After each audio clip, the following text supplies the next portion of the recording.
And there we go. Now how do I bring up? I don't know how I bring that up. View.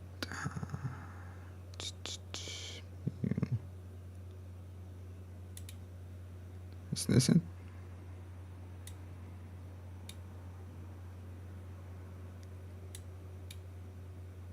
No. Well, whatever. Let's go here real quick. Let's just make sure we're going good. Refresh. And then here. And here.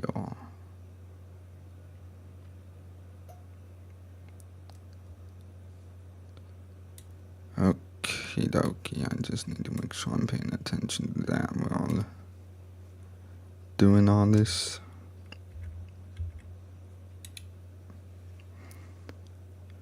Okay, so let's begin.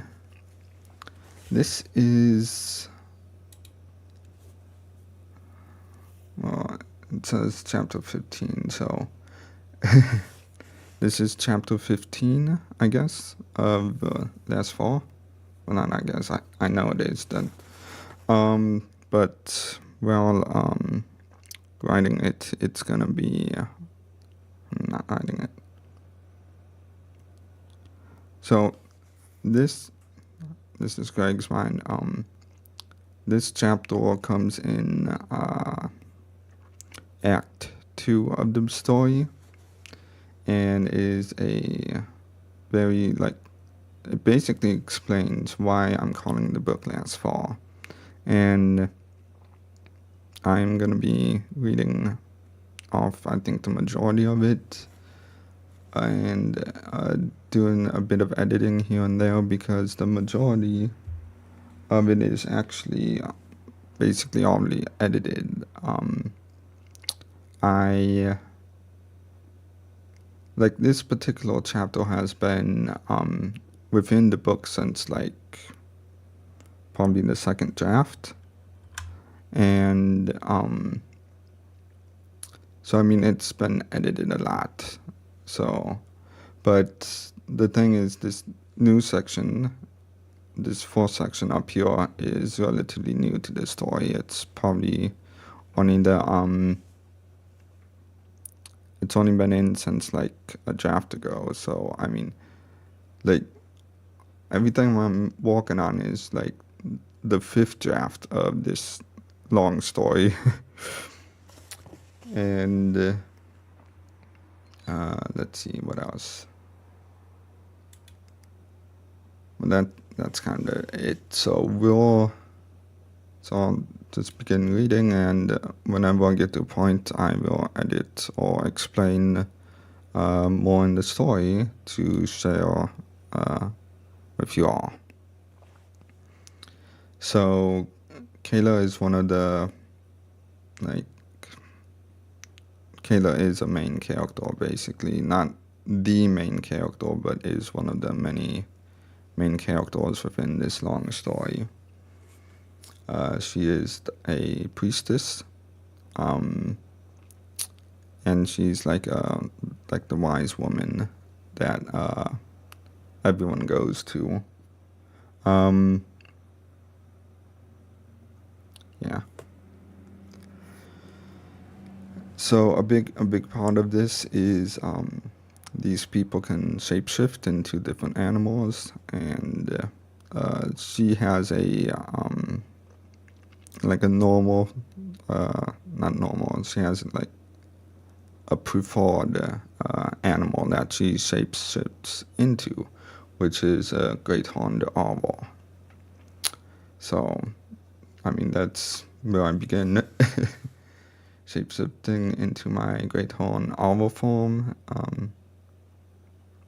I actually explained that right here. Everyone having at least 1 in 8 creature they naturally lean towards. I saw over the length of the fallen tree towards its tip, so their home is basically on a very large tree that has fallen, and the tip is the head of the tree, the canopy, or whatever you want to call it. And as I do, the branches that sprout up become more and more numerous, so she's getting closer to the tip. Um, denser as when the tree once stood tall, most of the inhabitants lived up here. But not, wait, but not they've spread out over the length. But now, so see, editing. But now they've spread out over the length, and only at its peak does one still dwell. So, through the foliage, a large black form rests, but pokes his head up upon my arrival as I take my human form once more and walk forward as the beast opens its jaw and his tongue hangs out. So this is basically a dog. This must mean that he's here as well. Something strange is happening on Mother Terra, for so many synchronicities to be happening at once, all at once, all at once. Synchronicities. I'm just gonna leave that as is because the program I'm using, I'm not fully trusted of.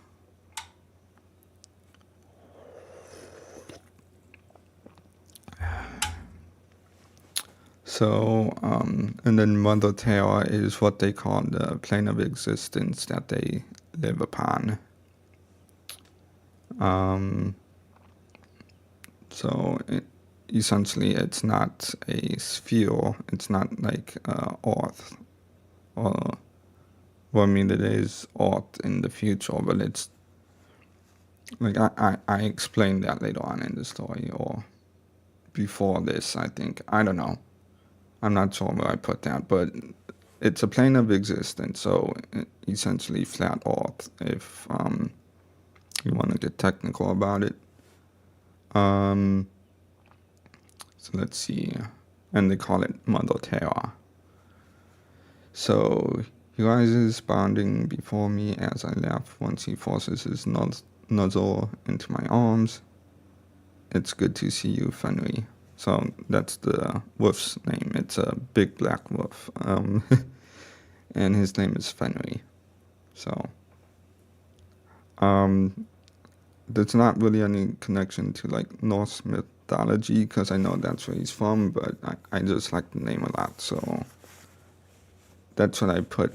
So I mean, there might be some similarities between the like legends, but I don't know.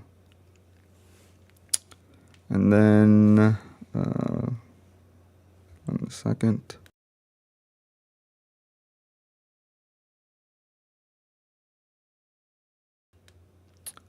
So let's see. It has, he speaks in my mind, so it's telepathy. Well, he goes to lick me, and I hear an audible tongue click from him inside, and I push his nozzle away from me. So this is a different person that is inside. It's Lewis. Let's see. I have to go inside. Sorry, I can't play or have a storm chat with. I'll have a storm chat with Lewis. No, I've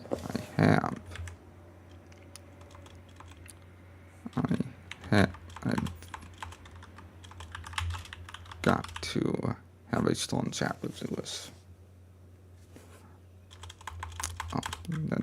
I have to have a storm chat with Lewis. Okay.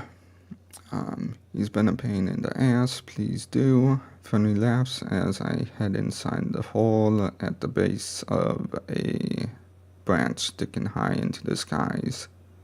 Stairs leading stairs heading deeper into the tip of the tree as smoke starts to funnel outside and past me. Oh, I don't need to put and. Okay. Past me. I mean, the basic idea is I'm gonna basically read off the entire chapter, which is around 6,000 words. So it's a long one. So I might be streaming for 2 hours. I do not know. But like I want to share the story. I want to share in particular, the lore, because I want people to understand like this story. It's a very complex story that I feel needs to be told. And I mean, with the past two streams I've done, it's just been a scene here and there, and there's no real substance to them. It's just like a neat idea. And I mean, even though it's a neat idea, and it goes into the story, I still need to show that there is a reason for the story. There is a substance. And that's why I'm doing this particular chapter.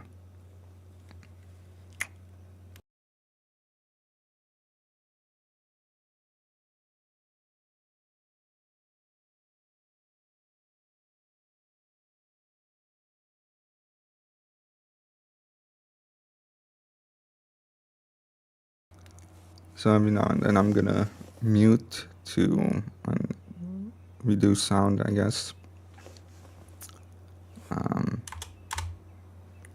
So Control S. Okay, so we have smoke funneling outside past her as she goes into the tree. There are some offshoot rooms as I reach a landing. Neither direction being where I need to go as I continue down the rest of the stairs as it opens into a large room where I hear wind chimes and bells as I see tree roots beating on the walls. So like it, how do I put it? So we have like magic in like, so I'm talking about currently. I'm not talking about here. So I'm talking about currently. We have magic like in Disney movies and like the Harry Potter, but to me it never like shows it. Like the Disney movies show it a bit more, but we never really see it in the like Harry Potter show. In the Harry Potter movies, we see like, how do I put it? Like it's supposed to be entertaining. It's supposed to be like whimsical and fantasy and like awing. So that's kind of what I'm trying to go for with this. So, what's going on over here?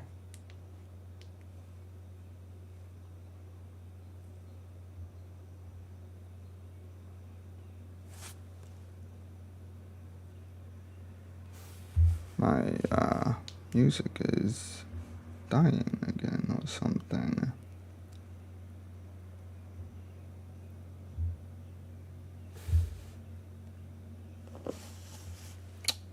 What is going on?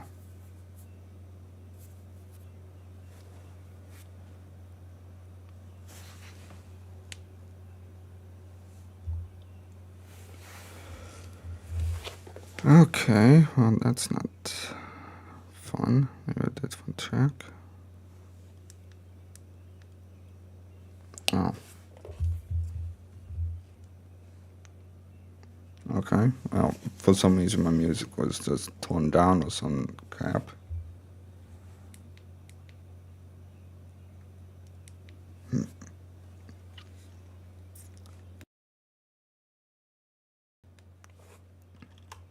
Okay, so I lost my train of thought. But anyway, it's supposed to be magical anyway. As I see roots beating on the walls, a dull thudding echoing through the room where.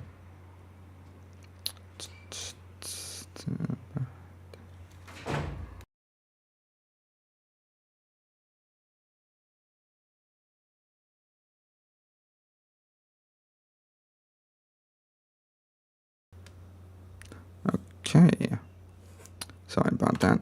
Okay, when chimes and bells beating on the walls, a dull thudding echoing through the room, whereas inside Shaman Lu. So this is another like wise man, wise character. Probably, well, he is wiser than Kayla. Shaman Lu is walking on communion with spirit, with the spirit, with spirit. So the differences being between our two goals, as I'm more of a guide, where Shaman Lu is the resident medicine man. The room is filled with smoke as he walks around a pot of boiling liquid that has flames lapping beneath it. I always struggle when.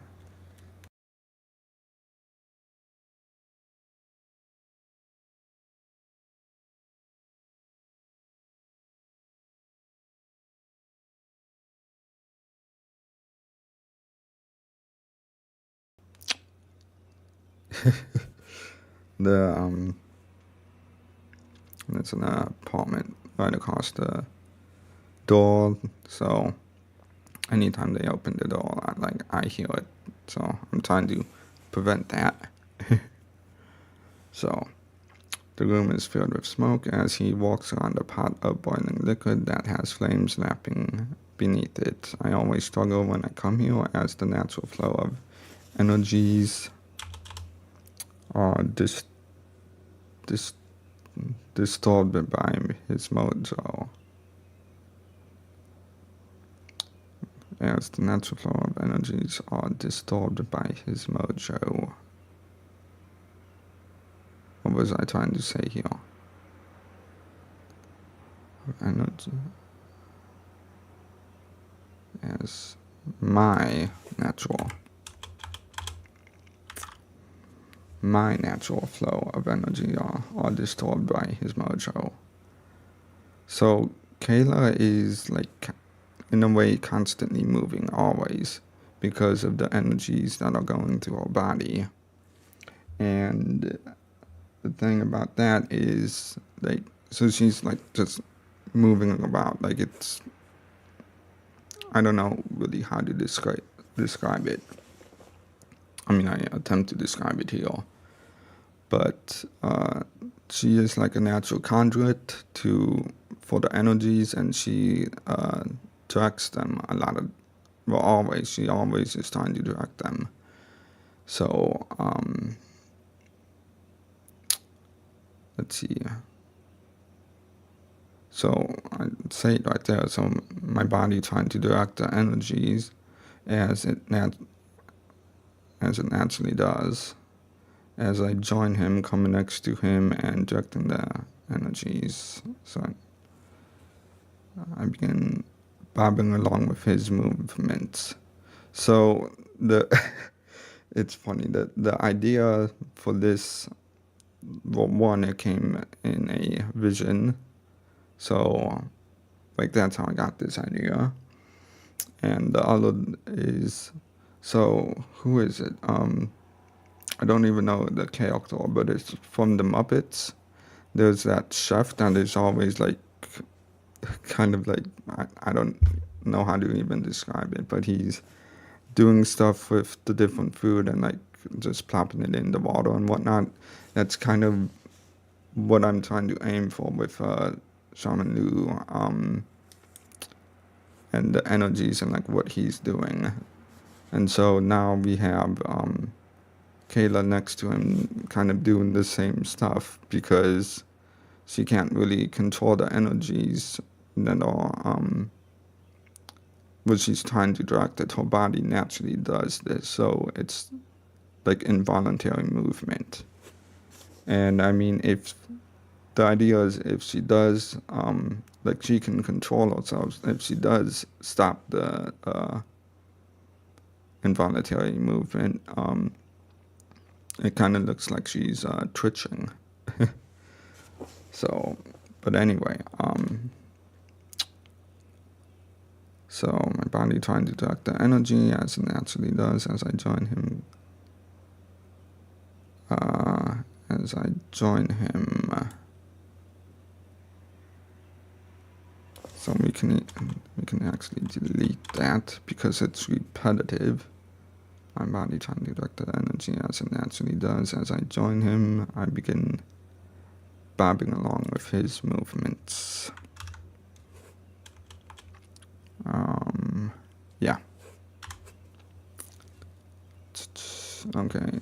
The interior of the room has many inlaid shelves that are subdivided with plants growing.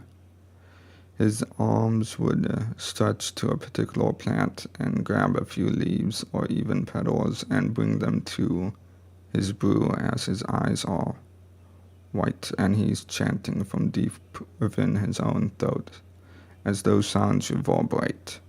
So when I say stretch, I literally mean like beyond normal length. Like think of what is it? Well, the zombie is like Luffy from One Piece, but the boiler guy from Spirited Away. So that's like what he's doing. His arm is stretching. So let's see. The roots upon the ceiling shaking, causing the bells of seeds within to sound. Hollowed out roots are being banged on by many of those same roots. Okay, so I'm creating an atmosphere for the story.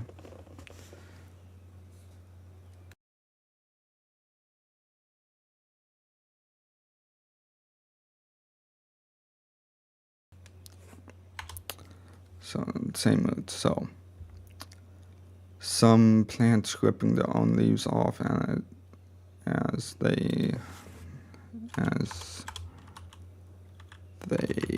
toss them and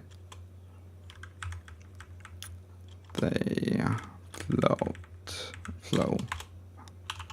They flow through the air into the pot. He reaches upward for some dried leaves. As the whole bundle he looks at for a bit. Wait. Reach upward for some dried leaves. As dried leaves. And brings them to level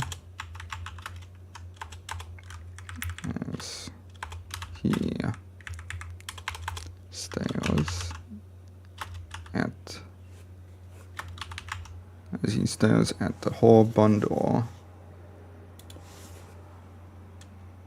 before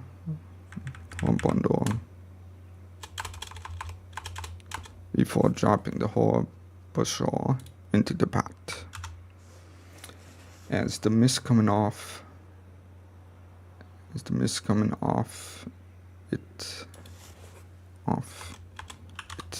is displaced when he grabs a fistful of minerals from one of the empty subdivisions and empty shelves. This one from one of the balls on a shelf. On a shelf.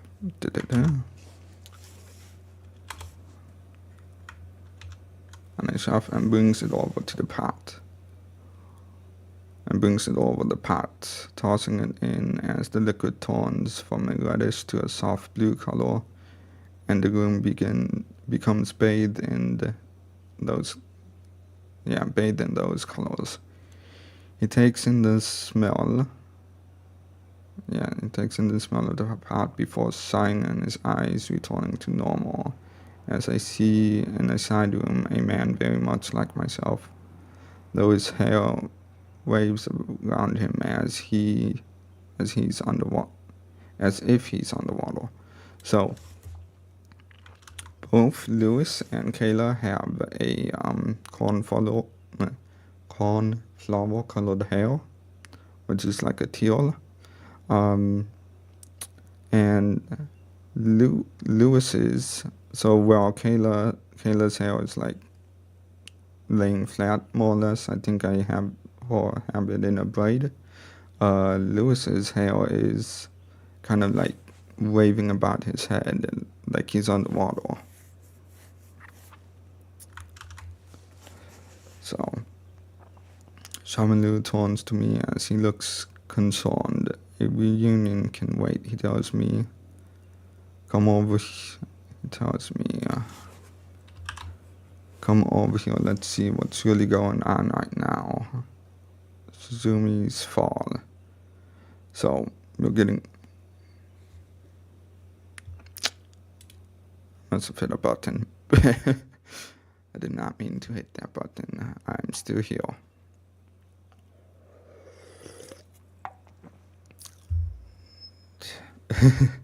So I'm still working on the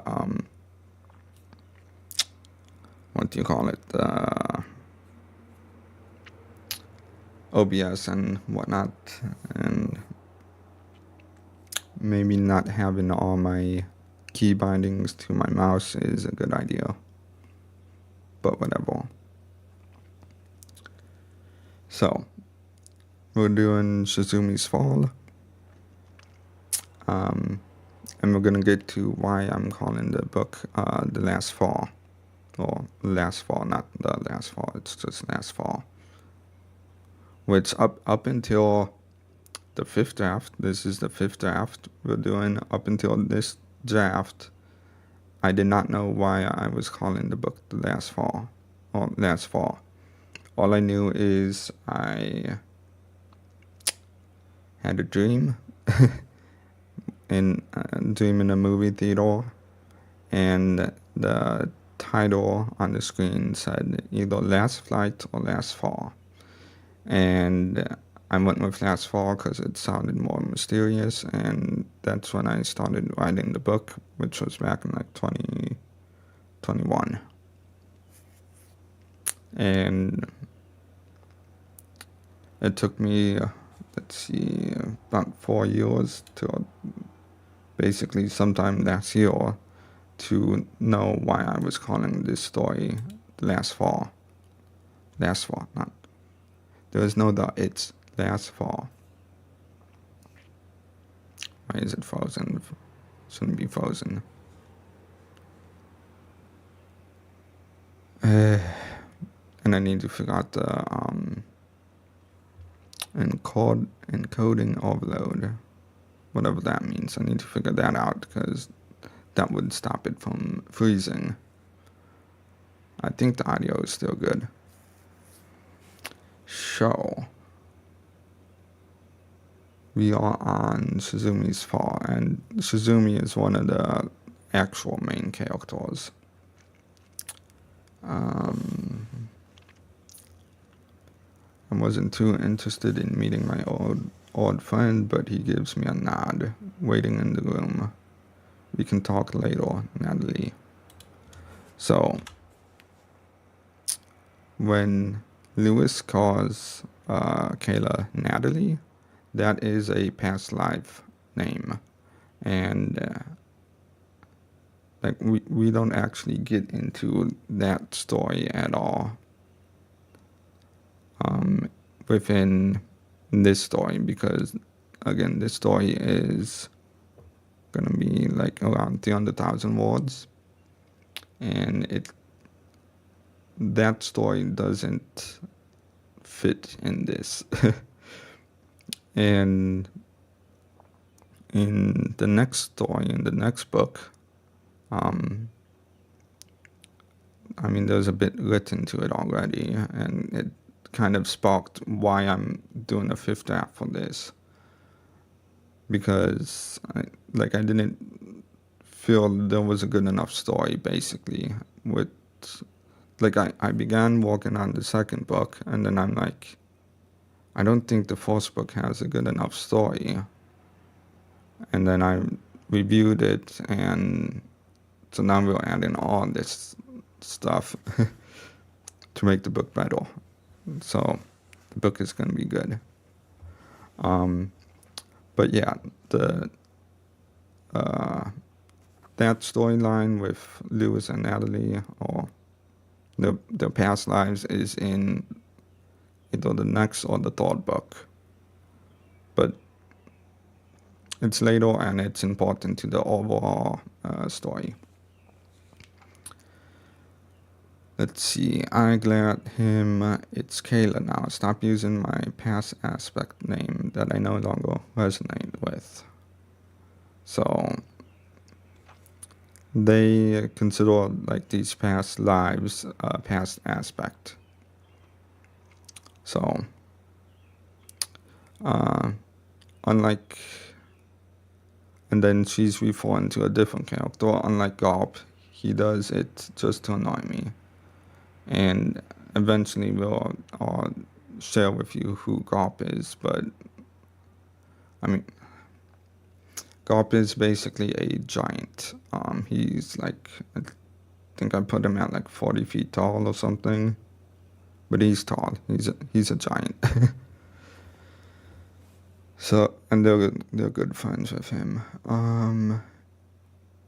You could have sang with Lou, couldn't you, Lucius? I retort, and he hisses at me. So Kayla and Lewis have an interesting relationship. It's like a love-hate relationship. And Lucius is the past life of his that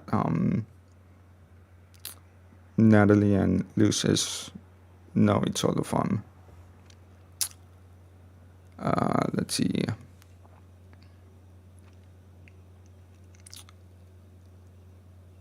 And let's see. Lou chuckles and walks over to me, arm over my shoulder, and leads me to look within the pot. So, let's see. And then Lou, I describe earlier on the book, but Lou is basically, how do I describe him? It doesn't matter. So, well, not here anyway. You can just imagine him however you want. A stone stick gently churns the water therein, and Lou starts muttering, his eyes going white again as I stare into the waters. The first thing I see is a large dragon flying, many thousands of fairies following him as it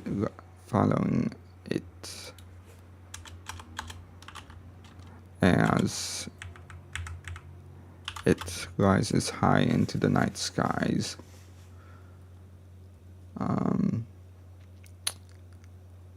Blue scales and puffs of black fur over his shoulders and joints. The image then scatters as we see the dragon coil on the ground and its fairies grieving the death. Grieving. Did I spell that right? Grieving.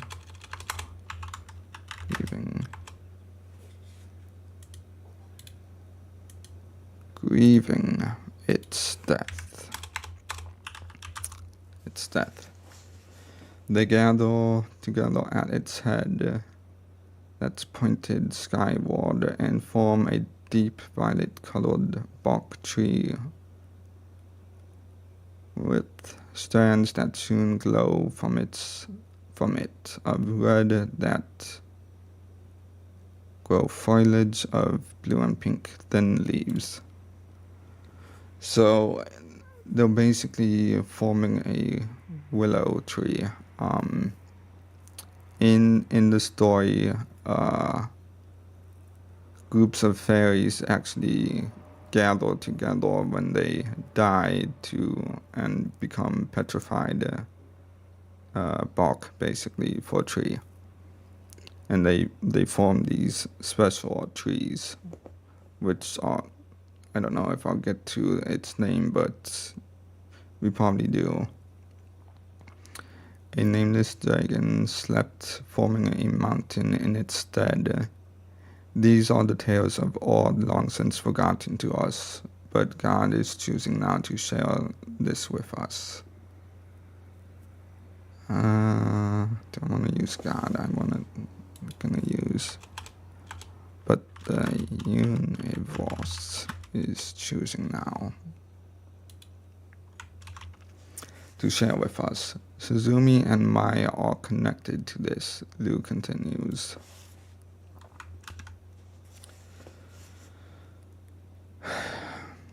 So let's see.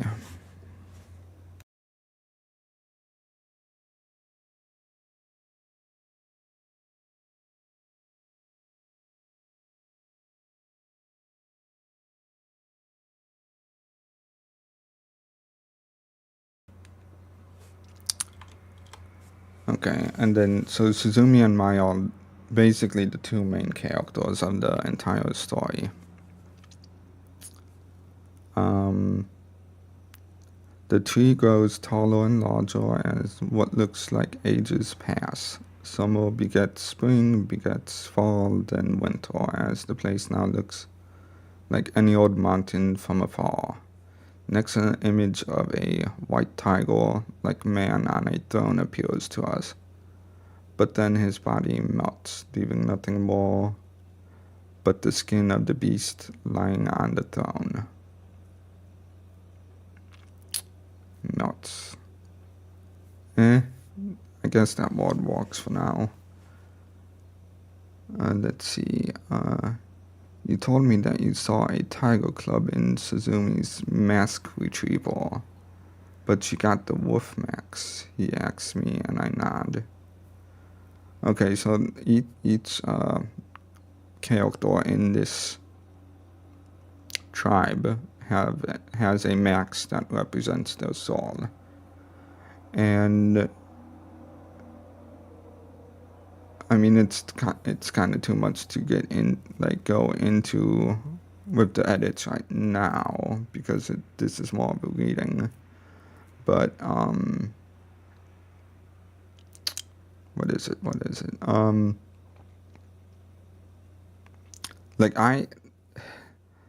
What they're talking about right now is all in like Act 4 of the story, and I have recently I'm gonna change like a lot of Act 4 now that I think about it, or because it was basically gonna be just a small backstory, but now it has to be something more, because of like, if I kept it as just a backstory, it wouldn't fit the rest of the story. It would be like out of place. So I need to expand it and make it more engaging. So, and okay, whatever. So we go on from this. So Liu continues. Let's see, where I'll leave nothing more. But this white tiger person is very important to the is very important in the backstory. Okay, so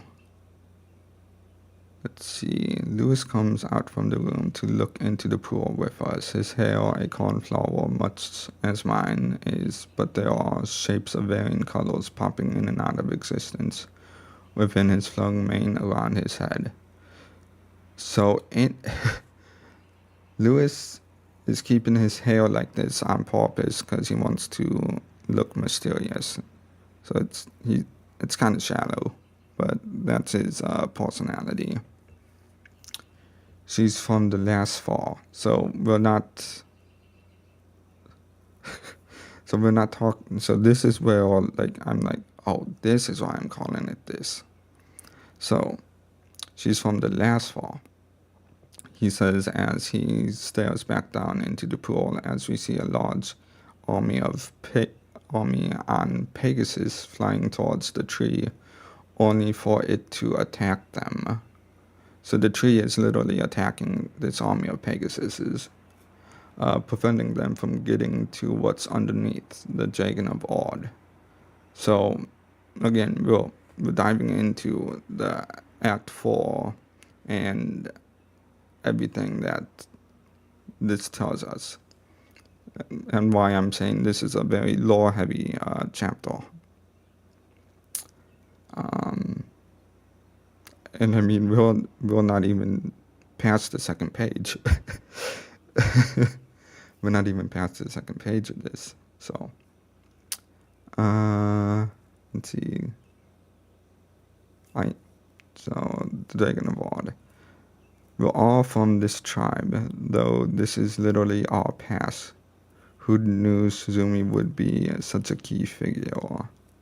She is an Ord king of ours. So I don't know if it's gonna be so I even say it, she's our queen. I answer him as we now see a lizard-like person approaching the tree as it bears fruit. A magical apple that's black, and I hear a buzzing in the air.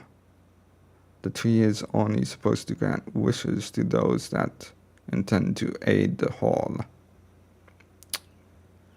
So that's part of the lore of the tree. The tree is a wish-granting tree, and it bears fruit specifically to people who are going to help the whole, so help everyone.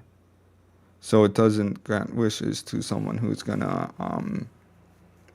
be selfish and is just in it for themselves.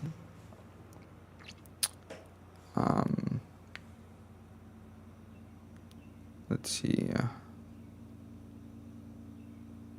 Let's see. We watch this lizard eating the fruit, and when he does, his form grows. So I don't know if that's how I'm gonna do it in the actual, like, once I work on the Act 4 and edit it, and then I'm gonna need to go back and re-edit this to match what happens in Act 4. Or keep it or something. So we watch the lizard eating the fruit, and when he's done, his form grows. Wings rising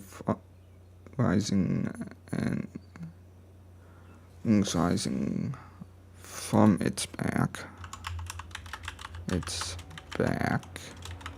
And body lengthening so it no longer has legs, just a very long tail. Pitch green in dark hues of colors along its body as it rises high into the air as the mountain collapses. A molten fire dragon rising high into the air next to the snake that has bloomed forth as long the what is it?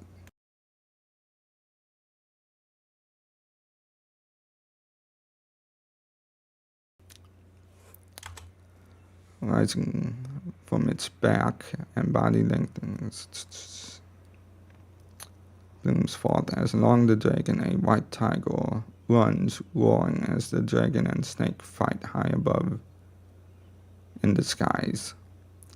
So basically the tiger, so the whole, well, I'll get to it. It's here, so. The snake tries to bite down on the dragon's head, clawing at its body as both of their bodies entwine, like the double helix or something.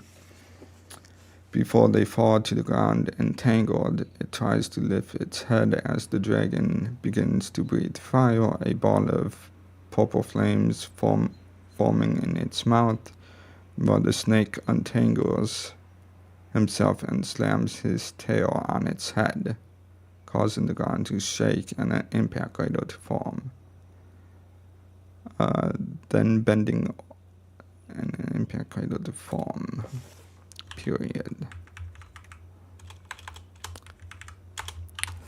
Bending over, digging its claws into the dragon's skull and biting down on it. Ultimately, the dragon falls, the white tiger trying to wear its skin to continue to fight, but the snake crushes the dragon's head. So, this white tiger person, he's actually a skinwalker. And so he can take on the skin of different people, and they it can be willingly, like he can well, I don't know, I haven't even gotten that far, but he is a skinwalker. He can go into different things. So and that's why I said that his like skin melts. Like what is it? There's a episode of Futurama that like displays this perfectly.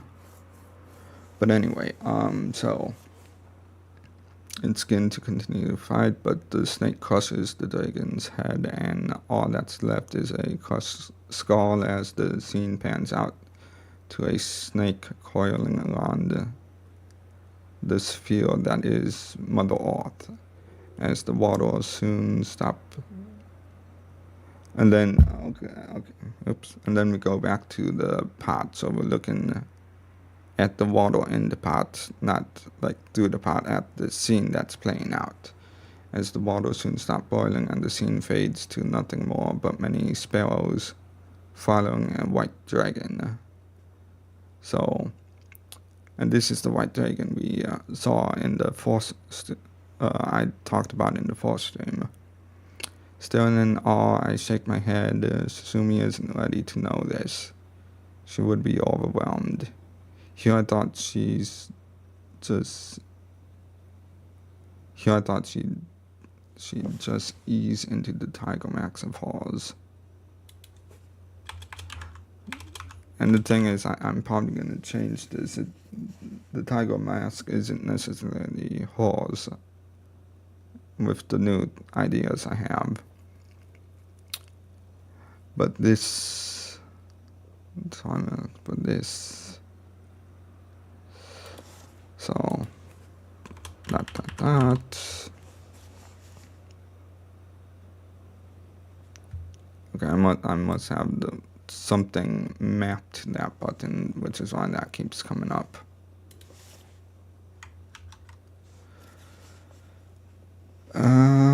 Let's see.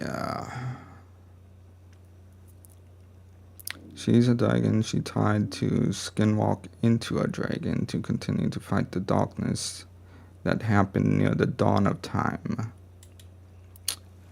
No, I think this was the first try of humans trying to overthrow the darkness, but we were still stuck in our warring ways, so the fighting.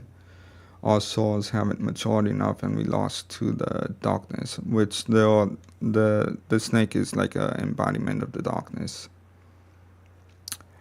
This happened. So I'm just giving a random year count. Basically, this happened almost 52,000 years ago, going by Mother Earth's logic. So, it can be anything really. And then even this, so I put my edits, or like what I'm gonna future edit into board. Even this is probably incorrect with the new changes I plan to do. So, yet here we are, Lou tells him we succeeded. So what's happening now is the fractal that we're a part of is ascending past the singularity. Another last far event could happen if we don't direct Suzumi and Mai correctly. He waves a hand over the waters as a woman appears in armor of green, in armors and of green eyes. So, again, a lot of this is probably going to change. So, Mai's past aspect loved war, and she's paying for that now in the lower realms. That must be why we got another aspect of her in Charlotte and Rachel. They are here to heal so that we can prevent a third fall to darkness. Humans in their time are ready for the ascension, playing out the Ouroboros for long enough. Depictions of war now playing in the water, people killing one another, stealing, and that all sorts of deeds that we've evolved out of. Finding, finding,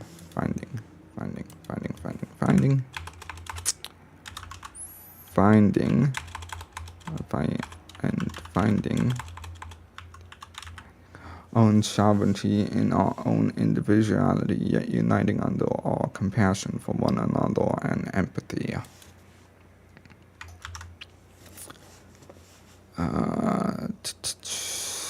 Then we see one of the 12 sisters, Taurus. So the 12 sisters are based on the constellations, and each one are basically based on the constellations.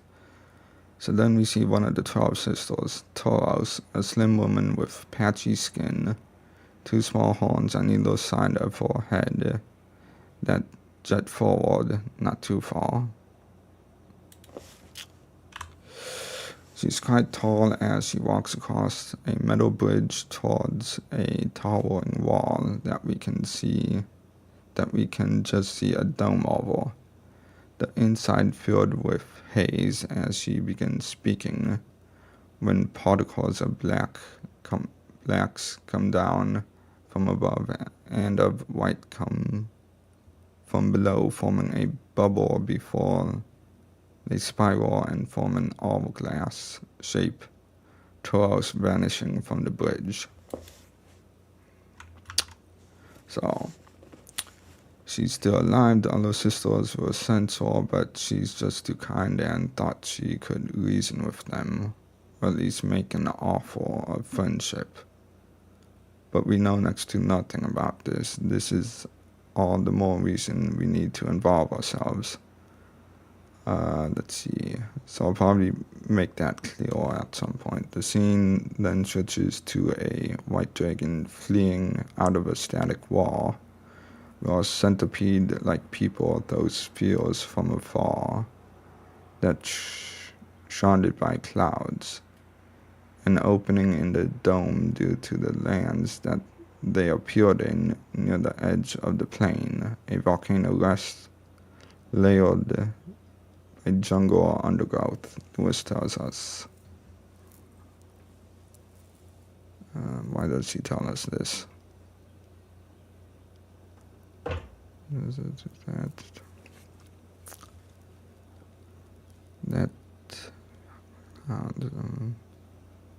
Lewis doesn't say this, but Lewis says this part up here.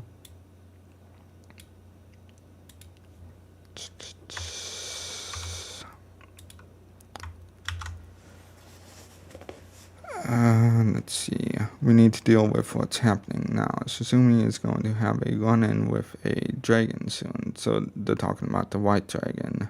I'm going to make sure we're ready for these coming events. Lewis, can you inform the other Bordens? So the Bordens are based on the 7 deadly sins, and Lewis is the Borden of lust. So they would already know, Lou tells me. We need to do this. You informed the other Bardens. So I might even change that because Kayla is smart. She probably wouldn't even say this. They would already know. Lou tells me they are attuned to the energies of Mother Tara far more than you or even I. He looks at Lewis and he shrugs. Oh no, this is Lou telling Lewis. Wait. Need to deal with what's happening now. They would already know. Lewis tells me.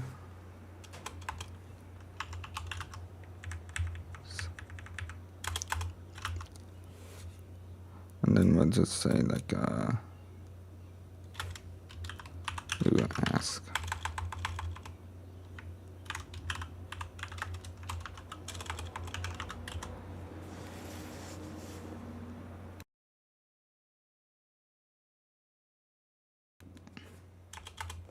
So Lou asked. Let's see. They would already know. Lewis tells us. Okay, so they already know the laws in the coming events, as do I. I came here because of that dragon there. A city appeared to the east. They are stuck in a time loop of 3 months. The entire city will be wiped out and reset. There is darkness there from a new source that should they remain on tail would drag her down too. I'll get Garp to deal with the dragon now while I make preparations to bring Set and his aspects with me. He smiles. Don't tell me you haven't seen his involvement in all of this. He doesn't give us a chance as he rushes out the door, leaving I and Lou. And I mean, because I'm a writer, I can change the writing standards if I want. So anyway, that boy's not right. Lou tells me, then looks at me. Maya and Shizumi should at least know about the Ouroboros for their own growth. Go guide them. I'll see if I can learn anything further. I nod, changing to my owl form and flying out as I see Fenrir rising his head. We can play later, I tell him sweetly, and he opens his mouth to bark at me. So I'll continue a little longer. Perspective. As I want to share my perspective. I want to share my perspective. Because she also went into Suzumi's fall, so it's a big ceremony that came before this chapter. And the point of the fall is to have basically recall a past part of yourself and then grow from it. So, let's see. So this is my perspective now within the fall of Suzumi. So sounds of horses galloping fill my ears with the yells and cries from the people around me. The sense of excitement carries me as I feel the barbs of my own horse beneath my weight. My armor covers most of my body, my face masked by a helmet which I eventually rip off, so that I can feel the wind on my face and see the carnage around me. It's love at first sight as I see people on the ground in thick force fighting my horde that's been trained to kill. So this is definitely gonna change because this person is actually my mother that is experiencing this, or that's how I'm gonna be changing it. So yeah, let's see. Yet I haven't even reached for my sword. Oh, wait. These cavemen stabbing at our mounts doing little as we gladly slay as many of them as possible. So they're basically fighting Neanderthals. Yet I haven't even reached for my sword at my side when I see someone, the sole person who I want to kill the most. Although not of my own free will, my father commands it, since he killed those of his entourage. He's the sole focus of me being out here. Maybe to even stop this, visions of him prowling around, covered in their blood. So yeah, a lot of these events are gonna change. I shake my head, stopping the vision as I see him among the throng of others.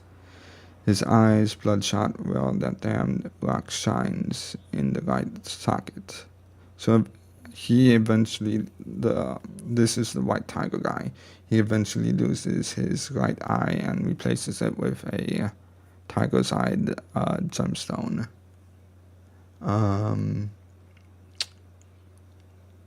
As he's looking up to me, I can tell we both want the same result, the instant death of one another. Nothing can quench my boiling blood more than the thought of slaying this pathetic man in the name of my father for the necessary bloodshed he caused. So, again, a lot of this is going to change. These emotions are far too potent. I should be in control of her to some extent. And then it's him. A strong-looking Neanderthal warrior yells before charging at me, spear in hand. We come very close to each other as I lean forward, our eyes staring into each other's. I can see Suzumi's innocent face just oppose over his, her eyes welling with tears when I feel his hand clench my leg and whip me from my mount. I feel my weight in his hand as I hit the ground, and pain shoots through my leg as I wince. I know it's broken as my sight turns to the sky, his face coming into view with a bloodthirsty grin as he looms over me. So yeah, as I said, a lot of this is going to change. Let's see. I feel the ground shaking as an explosion takes place somewhere. I can't rise. Something's not right as the next moment he's gone from over me, and I hear the cries of many around me as in the skies a large red dragon with lava sliding off its body spirals downward, breathing purple fire upon some just as large as insects, hissing loudly and calling its way out on the air. What was I saying here? Spewing black smoke as the fire and lava reaches me. Yeah, some of this I just added quickly and didn't really look over. Everything pauses. The dragon suddenly spirals into a pure white.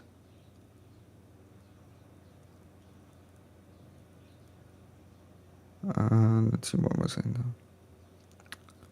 Oh, so this is a scene change. Okay. Everything pauses. The dragon suddenly spirals into a pure white. I'm staring at a wall now, and a strange man whom I don't know now stands before me as my vision focuses on him, his face contorted in rage. So, Mai is switching from a past perspective to a more modern one, and we mentioned her briefly in the previous part, which is Rachel. So this is now Rachel's perspective. So a different aspect of my soul, which is Rachel. And this is her. She pitch black hair and his almond eyes glare at me as I'm unsure what is happening now, but outside the experience. Being outside the experience, yet watching on. So she's not like directly experiencing it, she's like hovering over and like watching. And she's wondering like if we're still in Suzumi's fall, because this is like not Suzumi. Anger builds within me as I'm all too familiar with the emotion, but it's lacking a blindness which that lady I was before had. Who am I now? Why does she feel so timid?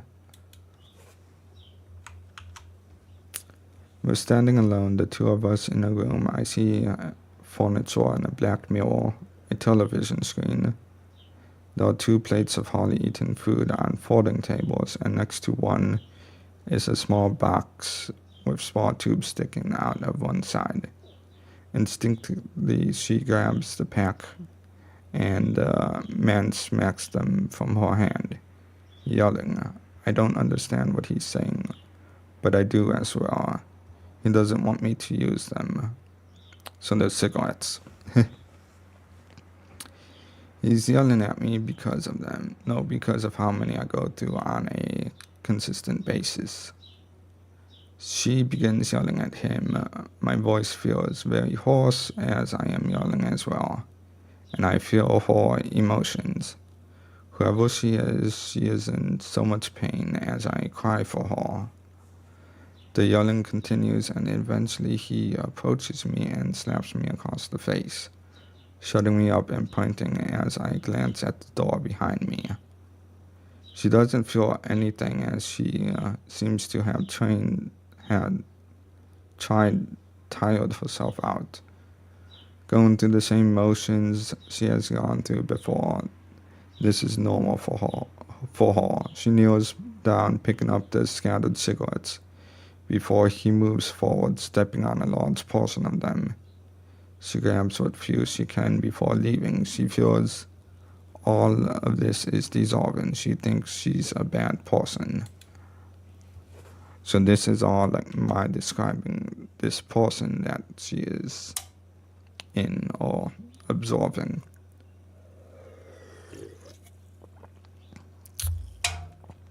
Let's see. And again, like this is the 4th draft of this, so I've edited this a lot more than I've edited a lot of the other stuff.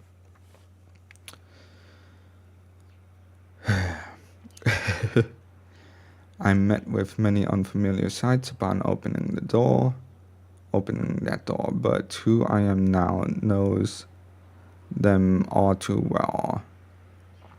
A roaring city is outside that home, somewhere in a place called Tokyo, the outskirts. The homes are fenced in, so they are separated from one another, and I see a few others going about their own tasks. She feels embarrassed. They hear them yelling inside. The sudden realization washing over me as I know her. She is Rachel. That's who I am. This is a past life. I'm in my own fall, but earlier than what I saw when I went through my own. This feels wrong. Where is Suzumi? Kyoko. Where is Kyoko? So Kyoko is the equivalent in this lifetime to Mai and being Rachel. So walking from under the roof porch and onto the concrete pathway which leads to a car and the main road, she takes a seat on the curb, and I can see just how out of shape Rachel's body is, how old she looks, the aches and imperfected blemishes on her skin. This is how I lived back then. This is why I am in so much pain. She must not be, as she's grown numb to it, but me, she is so hot. So my tears never stop as she pours a cigarette from her clenched fist. It's hardly a tube. Now most of the contents bleeding out either end, placing into her mouth. She grabs a lighter. I think it's starting to rain. She grabs a lighter from her blouse pocket and tries lighting it. No sparks appear, no matter how hard she tries. Now, staring at the pavement and wallowing in her own self-pity, two shining brown shoes stop before her, and she looks up at a young woman who smiles. Kyoko, the first word she says, and then I understand, a name. Rachel, I haven't seen you in ages. The woman looks concerned and kneels down as her flesh melts away to reveal white bones, and the skeleton smiles. So more symbolism. Her form rushes forward as I go to cover my face, slowly opening my eyes. The sun beats down on my skin as I have closed my eyes while leaning against Priestess Kayla's home, waiting for her to come back, waiting for Suzumi to show up so that the priestess can talk to both of us. As to what, I'm unsure of.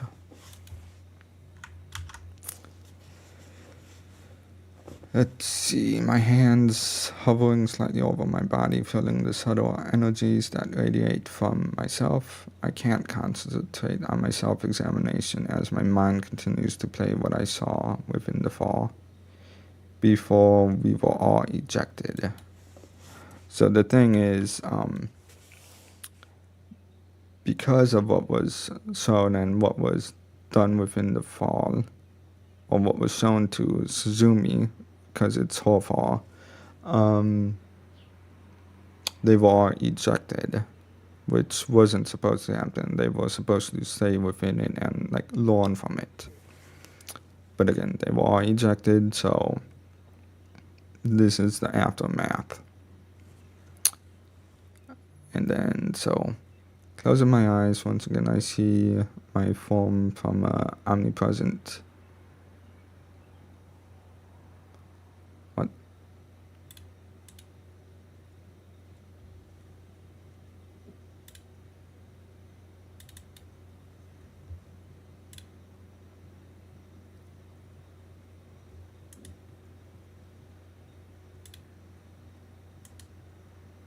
One second while I try to fix this, if I can fix it.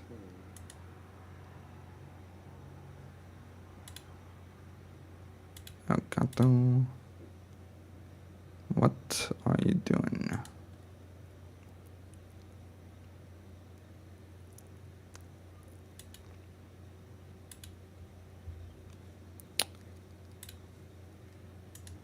Okay.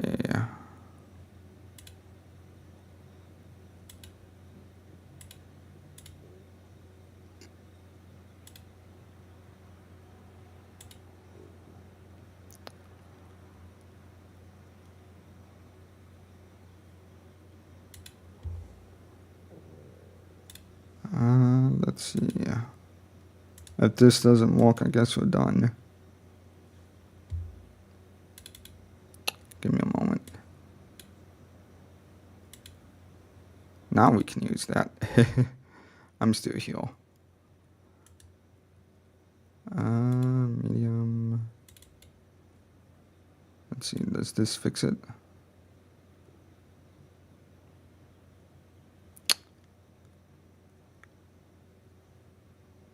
Are we back?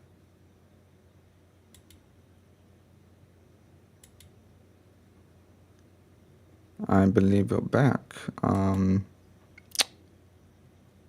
Okay.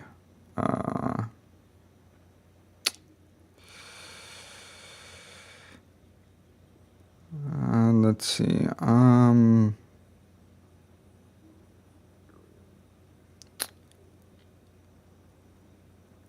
Rejected.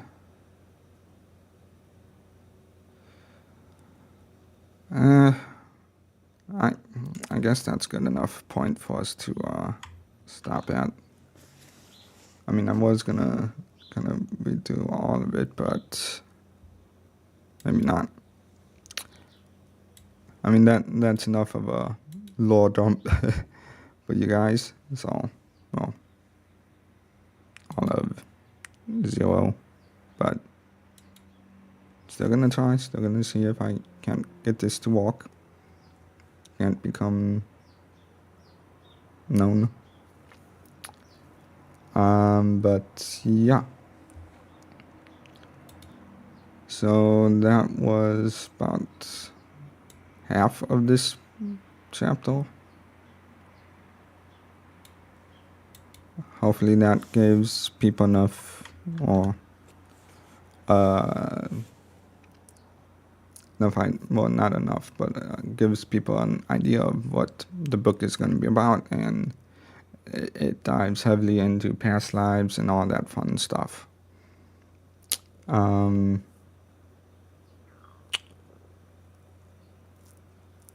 mean, we didn't get to the Ouroboros part, but that's fine. So, I'm not sure what I'll share next week, but every week for now I'll be sharing something or editing something or whatnot to entice people to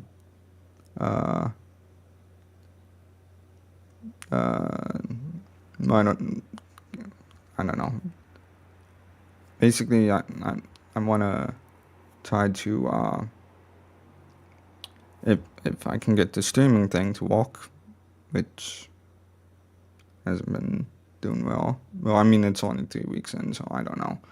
I don't know how this process works or what will happen, but just try to get people excited for this, try to build a community around the book, and eventually have it become the movie that it should be, that it will be. And the R-rated animated movie, that's the idea. And a long one too. Because I mean, I've done walks in past lives on different movies, and I asked to see what the longest movie I walked on was, and it was like 14 hours. But I don't know if this reality has the intention span to watch a 14-hour movie yet, but this is going to be a long movie in itself, so they'll get there. That's why I'm here, to bring into this reality a new form of entertainment that is actually not just about the money. It's about entertaining. It's about making people excited and making people enjoy the experience. The money is just a side part to it. Like, I mean, I could care less about the money. I just want to entertain people. That's like my thing. And that's why I'm putting all this effort into the book and the story and making it as best as it can be, because I've spent lifetimes learning how to do this and experiencing different realities to share that knowledge. So that's kind of where I'm at. Like, share, subscribe, hit the notification bell if you like the story, if you like anything or everything I'm doing. I don't know. I'm not getting much input, but I will continue to try and see what happens, and then continue to improve what I'm doing. So I might get a new light, quieter keyboard, and we'll just see what goes from there. And I probably need to stop doing that, because that makes the mic go all fuzzy, funny like. But yeah, who knows what I'll share next week. But I thought this was a good sale. Um, yeah.